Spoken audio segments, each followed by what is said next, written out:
Breaking news చూస్తున్నాం. హైదరాబాద్ గచ్చిబౌలిలో విషాదం జరిగింది. ప్రమాదవశాత్తు నీటి సంపులో పడి ఓ 4 ఏళ్ల బాలుడు మృతి చెందాడు.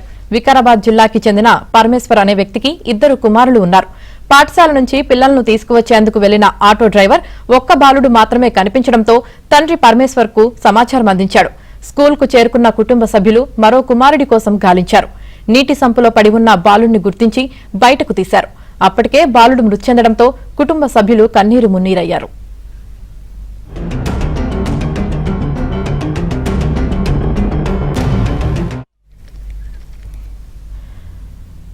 హైదరాబాద్ గచ్చిబౌలిలో విషాదం జరిగింది.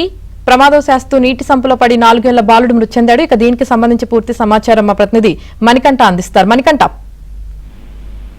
యామి గచ్చిబౌలిలో విషాదం చోటు చేసుకుంది. ప్రమాదవశాత్తు నీటి సంపులో పడి 4 ఏళ్ల బాలుడు మృతి చెందడం ప్రస్తుతం స్థానికంగా అయితే విషాద ఘటనగా మారిందని చెప్పుకోవచ్చు.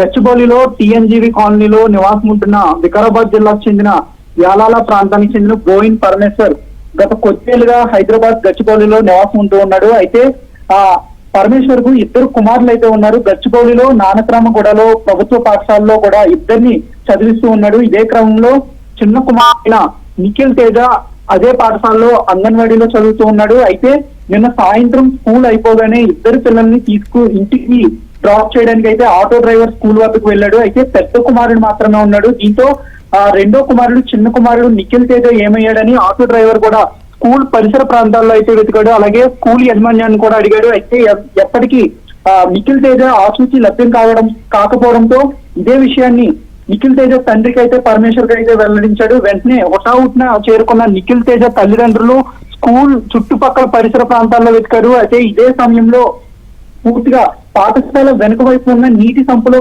బాలుడు పడి అక్కడే ఉండిపోయాడు. అయితే ఆ బాలుని బయటికి తీశారు. అయితే అప్పటికే మృతి చెందినట్లుగా తెలుస్తుంది. ప్రస్తుతం ఈ కేసుకు సంబంధించి ఫిర్యాదు తల్లిదండ్రులు నిఖిల్ తేజ తల్లిదండ్రులు ఇప్పటికే